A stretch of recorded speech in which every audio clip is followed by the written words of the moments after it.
Tudo bem com você? Sou o pastor Gabriel Bovenzo e esse é o meu canal no YouTube, né? Aqui a gente vai conversar, eu quero ser seu amigo, você que está começando agora na caminhada cristã e você que também já faz um tempo que está nessa jornada, quero poder te ajudar nessa caminhada e que você possa ter alguém que converse, que te ajude nessa caminhada cristã, né? Esse é um dos quadros do canal, esse é o primeiro vídeo desse quadro, né? A gente vai ser um pouco mais aberto, aonde a gente vai estar lendo junto o livro de Tiago. Depois, futuramente, quero ler outros livros, mas a gente vai ter lendo junto, meditando junto o livro de Tiago nesse vídeo de hoje, né? Para a gente poder entender quem é Tiago, a gente precisa compreender que Tiago, ele é o irmão mais velho de Jesus, né? Depois que Cristo ele nasce, aí sim João e Maria têm relação, mas antes eles não têm, isso é dito em Mateus. Mas o primeiro filho da mais velho depois de Cristo, e ele que escreve essa carta. Então nós estaremos estudando ponto a ponto. Eu quero poder ler com vocês, estudar com vocês e que Cristo possa nos edificar juntos. Então eu quero que você trate aqui esse canal como um amigo, que a gente leia junto, que a gente aprenda junto e cada vez mais em nome de Jesus. Então, vão ser vídeos longos, eu quero poder conversar, quero poder esclarecer e tudo que você tiver de dúvida, deixe nos comentários e nos próximos vídeos a gente vai aprendendo junto em nome de Jesus, tá bom? Então nós vamos ler o livro de Tiago, eu peço que você possa pegar a sua Bíblia para ler junto aqui comigo, né? Eu estou lendo na King James atualizada, então vamos começar aqui. Tiago, capítulo 1. Tiago, capítulo 1, diz o seguinte no versículo 1. Tiago, servo de Jesus, de Deus e do Senhor Jesus Cristo, as 12 tribos dispersas entre as nações, saudações, né? O que eu acho interessante aqui, nesse começo, que eu quero te dizer, meu amigo, é que Tiago ele se chama de servo. Não sei se você parou para perceber, mas mesmo Tiago, ele sendo alguém que de autoridade, ele se intitula de servo. Eu até marquei aqui. E a primeira característica, uma primeira coisa que você tem que aprender, você que é cristão, seja servo. O homem de Deus, ele é servo. Nós estamos aqui para servir. Mesmo que as pessoas elas se tratem de maneira errada, mesmo que os outros te menosprezem, serve, irmão. Porque você não serve aos homens, você serve a Jesus. Cristo veio à Terra, mesmo sendo Deus, ele serviu. A maior qualidade de um homem de Deus, de uma mulher de Deus, é quando ele serve. E Tiago demonstrou isso aqui, que a primeira coisa que ele se intitulou é servo. E aí a gente às vezes entende uma coisa. Muitos querem ser grandes homens, muitos querem ser grandes empresários, mas poucos querem ser servos. Poucas pessoas querem servir as outras pessoas. Muitos querem ser servidos, mas outros não querem ser servidos. Só que a palavra do Senhor fala uma coisa interessante, que aquele que quer ser servido sirva primeiro, porque maior honra é dado que receber. Então aqui a gente percebe que ele se intitula como servo, enquanto muitas pessoas se intitulam como outras coisas. Então que nós possamos aprender. Será que nós somos o quê? Né? Nós queremos honra ou nós queremos honrar? Aí ele continua no versículo 2. Meus amados irmãos, considerai-vos motivo de júbilo o fato de passar por várias e por diversas provações, porquanto sabeis que a prova da vossa fé produz ainda mais perseverança, e a perseverança deve ter plena ação, a fim que sejais aperfeiçoados e completos, sem que vos falte virtude alguma. E a segunda coisa que eu acho interessante aqui, meu amigo, é esse fato de Tiago ele tratar as aflições de maneira diferente. Porque se você reparar, eu estou anotando aqui, muitas pessoas elas tratam as aflições e diversidades como algo negativo. Enquanto aqui Tiago não, Tiago ele trata de maneira totalmente diferente. Olha como que Tiago fala que considerar é motivo de júbilo, ou seja, de alegria. Por que que ele fala isso? Porque ele entende que as aflições elas nos deixam mais aperfeiçoados em Jesus. Meu irmão, as aflições não são para te derrubar, mas são para te fortalecer. Então, quando você passar por alguma adversidade, por alguma aflição, por alguma dificuldade, não ache que Jesus ele não te ama, não ache que Jesus não quer o teu bem. Pelo contrário, entenda que essas aflições são para te treinar. Eu vejo a vida, por exemplo, de José. José, ele aprendeu a ter muito com Potifar, mas a ter pouco na prisão. Então ele soube lidar quando ele estava com o governo na fartura e na pobreza. Às vezes, a gente precisa entender que para Deus nos dar algo grande, ele precisa nos treinar em algo menor. Então, antes de você ficar triste pelas situações que estão acontecendo na sua vida, entenda que tudo isso é para o seu próprio bem. É isso que Tiago me faz entender. Tanto é que no versículo 4 ele diz: E a perseverança deve ter plena ação, a fim que sejais perfeitos e completos, sem faltar virtude alguma. Aí no versículo 5 ele continua: Se alguém de vós tem falta de sabedoria, rogai a Deus, que a todos concede liberalmente, com grande alegria. Todavia, peça com fé, sem qualquer sombra de dúvida, pois quem crê com reservas é semelhante à onda do mar, agitada e levada pelos ventos. Não imagine tal pessoa que assim receberá coisa alguma do Senhor, pois é vacilante e inconstante em todos os seus caminhos. E aqui eu entendo duas lições. A primeira lição é que ele nos mostra para que quando a gente não ter sabedoria em alguma coisa, nós precisamos pedir ao Senhor. Quantas vezes nós vemos pessoas que passam por dificuldades no casamento e pedem conselhos para amigos e não falam com Deus? Quantas vezes nós vemos pessoas que passam dificuldade nas áreas da vida e querem conselhos de coach, mas não oram e não pedem direção a Deus? E aqui o que Tiago nos ensina é que se nós precisamos de sabedoria, tem alguém que você não precisa pagar para ter sabedoria, que é Deus. Ele nos mostra aqui que ele concede com grande alegria. E aí depois ele mostra que nós não podemos ter dúvida. Quando você for orar, não tenha dúvida não. Não ache que você está orando à toa. Saiba que você está falando com Deus. É isso que eu percebo que Tiago está falando. No versículo 9 continua: Contudo, o irmão de consideração, de condição humilde, deve gloriar-se em sua dignidade. O irmão rico deve orgulhar-se em sua pequenez, pois ele também passará como a erva do campo. Porque o sol se levanta com um calor intenso e seca a planta. Cai então a sua flor, e toda a sua beleza e glória desvanecem. Da mesma forma, o rico definhará em meio a seus próprios compromissos. E aqui que está algo interessante. Aprenda uma coisa: se a sua vida é baseada em você conquistar bens materiais, uma hora ou outra você vai perder tudo. A casa que você tem hoje, daqui a 100 anos não vai ser mais sua. O carro que você tem hoje, daqui a 15 anos vai estar tudo quebrado. O trabalho que você tem hoje, quando você morrer, vai passar para uma outra pessoa.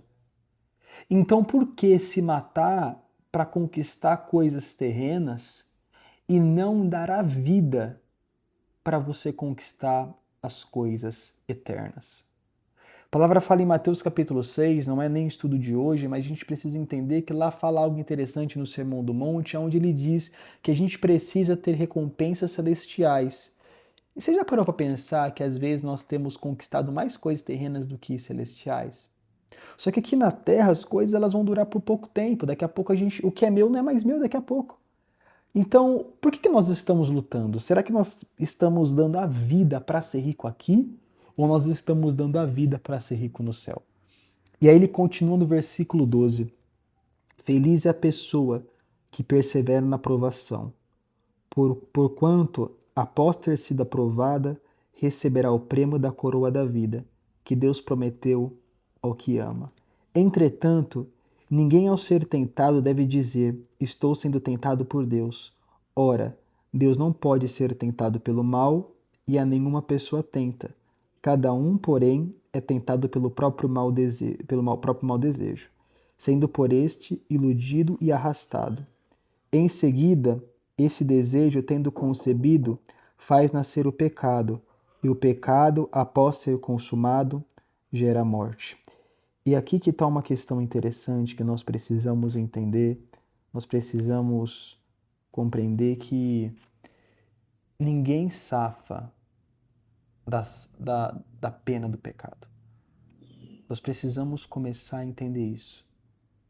Se nós temos cometido pecados escondidos, se a gente não for até Jesus, alguma hora isso vai até a luz. A mesma coisa aconteceu com Davi. Davi tentou se afastar da pena do pecado, mas infelizmente ele foi surpreendido.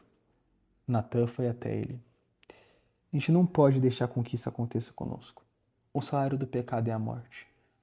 E se a gente não for pedir arrependimento pelas nossas ações, infelizmente, cedo ou tarde, o pecado vai nos achar. Versículo 16. Meus amados irmãos, não vos permitais ser enganados. Toda boa dádiva e todo dom perfeito vem do alto, descendo do Pai das luzes, em quem não há oscilação, como se vê nas nuvens inconstantes. De acordo com a sua vontade, ele nos gerou pela palavra da verdade, a fim de sermos como os primeiros frutos de toda a criação. E aqui eu acho interessante também o fato de Tiago nos deixar uma lição para a gente não ser enganado. Eu acho muito legal esse versículo 16. Meus amados irmãos, não vos permitais ser enganados. E não só aqui, mas em toda a Bíblia, Deus ele tem um amor por nós. Jesus não quer que nós sejamos ignorantes. Ele quer que a gente aprenda, sabe? Deus ele quer nos dar sabedoria. Isso é muito lindo. Jesus não quer que sejamos filhos burros, ele quer que sejamos filhos inteligentes. Deus quer filhos inteligentes, Deus quer que você estude, Deus quer que você aprimore seus dons, Deus não quer deixar você ignorante. Jesus nunca quis filhos ignorantes, ele quer filhos hábeis, ele quer filhos inteligentes. Então estude para ser o melhor aonde você está. Versículo 19.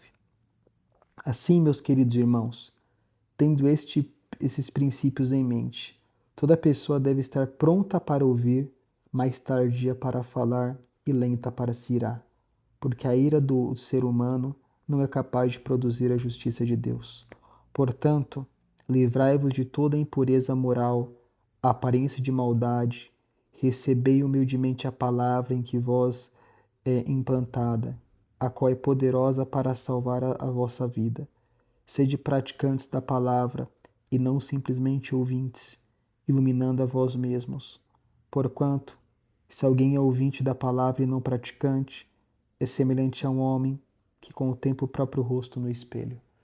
Aqui o que me chama a atenção é o versículo 19. Quantas vezes as pessoas no trânsito deixam pequenas coisas a irritar? Quantas vezes no dia a dia nós deixamos pequenas coisas tirarem a nossa paz? Quantas vezes as pequenas palavras de alguém acabam com o nosso dia? Nós não podemos permitir que isso aconteça. Nós fomos pagos por um alto preço para que qualquer coisa nos tire a paz. Não permita com que as pessoas tirem a sua paz. Então seja tardio no irar, seja tardio em se irar, seja sábio ao ouvir, seja manso. Ah, pastor, mas eles me fizeram muito mal. Fique em paz. A tua justiça vem do Senhor. E como nós entendemos no começo, que mesmo na aflição Deus nos amadurece. E aqui ele continua dizendo algo muito interessante. Versículo 24. E depois de admirar a si mesmo, sai e logo se esquece da sua aparência. Porém, a pessoa que observa atentamente a lei perfeita, eu acho muito interessante essa palavra que ele diz, atentamente a lei perfeita, a lei da liberdade, e nela persevera, não sendo ouvinte negligente, mas praticante zeloso, será muito feliz em tudo o que empreender. Você quer ser um grande empreendedor?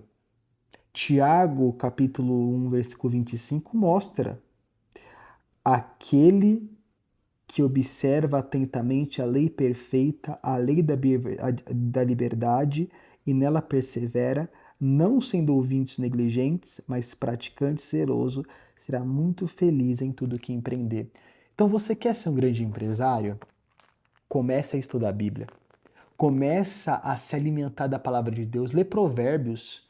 Coloca na sua empresa as lições de Provérbios. Coloca na sua empresa as lições no Novo Testamento. E você vai começar a compreender e você vai começar a ter mais resultados. Isso que nós precisamos aprender.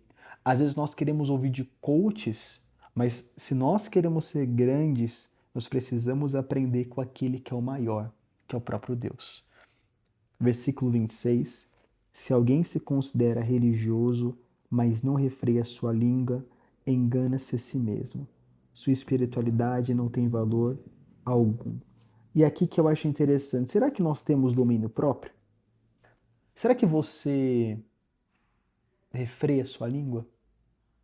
Quantas vezes nós não controlamos a nossa língua e nós falamos o que não deveríamos falar? Às vezes nós perdemos amizades por falar na hora errada. Quando você estiver bravo, não fale. Espere, acalma. A maior das decepções é quando isso acontece.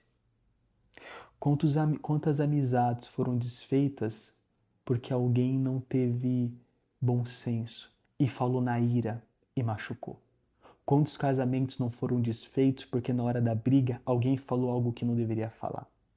Quantas famílias foram destruídas por conta disso? Então, quando você estiver bravo, você está pronto para falar? Espera, calma. Respira e fala na hora certa. Não acabe com o teu casamento, não acabe com a tua empresa, não acabe com aquilo que Deus te deu, porque você está falando na hora errada. E ele diz no versículo 27, a religião que Deus, o nosso Pai, aceita como sincera e imaculada é esta: cuidar dos órfãos, das viúvas em suas dificuldades, especialmente não se deixar corromper pelas filosofias mundanas. Bom, esse foi o nosso primeiro vídeo do canal, assim, sobre esse estudo do livro de Tiago. Todo dia vamos ter um estudo, eu tenho certeza que vai ser uma bênção. Espero que você tenha gostado. Se inscreva no canal, compartilhe. É um vídeo simples, sem muita edição, mas é uma bênção. Eu tenho certeza que Deus ele vai usar muito esse vídeo para falar mais e mais com você. Deus abençoe, sou o pastor Gabriel Bovenzo e fiquem na paz em nome de Jesus.